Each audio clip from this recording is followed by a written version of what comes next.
How to read your customers' minds better than Houdini. Common advice to new marketers is to find a need and fill it.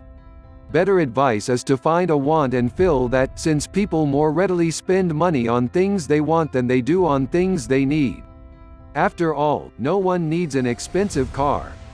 Even the cheapest of automobiles will get them where they want to go, yet people want the high-end cars and they pay dearly for them. So we know to find needs and wants and to fill them.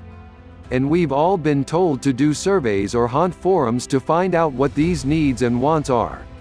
It's very basic advice, and if you combine it with some trial and error, it will usually get the job done, at least to a certain degree. But what if you want a blockbuster smash it out of the park product? Something that you can perhaps retire on? Then you're going to have to upgrade your methods of product research and product creation. In fact, what you'll need to do is focus on something called customer development, and according to Steve Blank, it goes like this. 1. Understand your customers' problems and needs. 2. Prove that you have a repeatable sales model for long-term sales and income. 3. Create and drive end-user demand, also known as marketing. 4. Building, that is, transition from learning what your customers want to executing on what you've learned. It's that first step, understanding your customers' problems and needs, that sets the stage for the other 3 steps and your eventual long-term success. And it's also the step most people get wrong. You probably already have a vision for a new product. You've looked at needs and wants and you've got a solution you want to offer customers. The unseasoned marketer will now create the product and offer it to customers, something you might call the sink or swim method. But since 9 out of 10 products sink using this method, I'm going to suggest you do the following instead. 1. Go talk to the people who you believe are potential users for your product. Your goal is to see if there is a direct match between your product vision and what people want. 2. If you're finding out there isn't a match, you make one of 2 changes. Either you change your product to what these particular customers do want, or you find a different segment of the market that does want what you are planning to offer. 3. Your goal is to understand the problem your product is addressing. Ask people how they handle this problem now and if they perceive it as being an important issue for them. Forget yes and no type questions.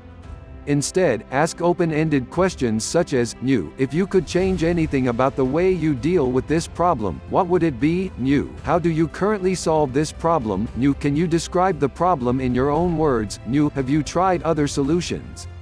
What happened? New, what do you wish you could do to solve this problem? New, tell me about the last time you had this problem. New, how much does this problem cost you? Note, don't ask hypothetical questions because they won't be relevant or helpful. Don't ask for features, don't try to convince or sell, and don't try to solve their problem. For example, don't ask, do you like this idea? Would you buy this? How much would you pay for this? 4. Adjust accordingly. You might uncover an even larger, more pressing problem that you can solve for these customers. Don't be afraid to discard a good idea for a great idea.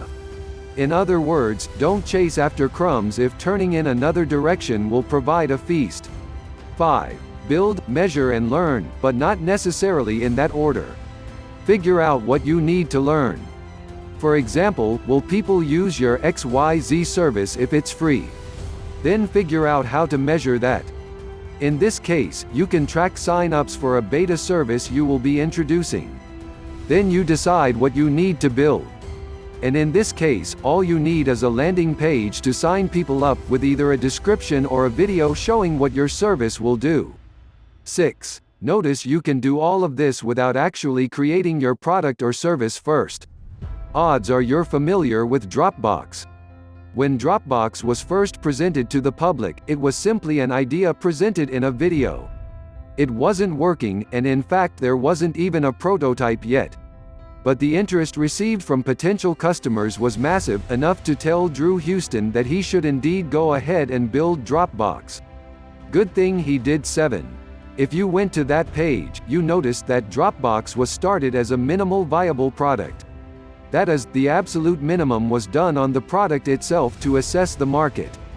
No doubt you've heard that the best way to test a product is to put up a squeeze page or sales page offering the product and see how many people try to sign up for it.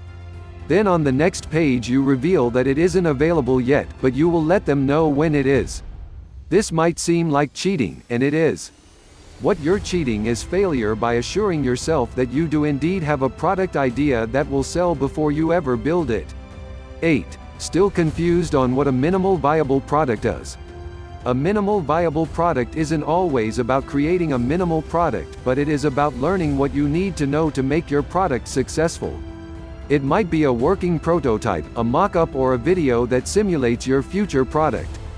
An MVP is what you get in front of your customers to find out if they will indeed use it, if it's free, or buy it. Bottom line, if you want to know exactly what your customers want, you've got to do some digging. You've got to first ask them what needs fixing, what's important to them, and how they would like it solved. Then you present them with the solution, either the actual product or an MVP, and you gauge their reaction and learn all you can in the process. Who are your best prospects in the early stages of your product development? Those are the customers we call early evangelists. According to Steve Blank, they will have some or all of these characteristics. 1. They have a problem. 2. They are aware of having this problem. 3. They have been actively searching for a solution. 4. They may have already hacked together a solution. 5. They have or can acquire the funds to buy your solution. Ideally, these are the first customers you want to offer your product to. They will take the least amount of selling and will be the first to tell others of your product. Find these people and you have tapped into a goldmine. Thanks for watching. Don't forget to subscribe. YouTube channel, SORKHILL Lopez. Facebook page, KILLUAH_KILLUAH.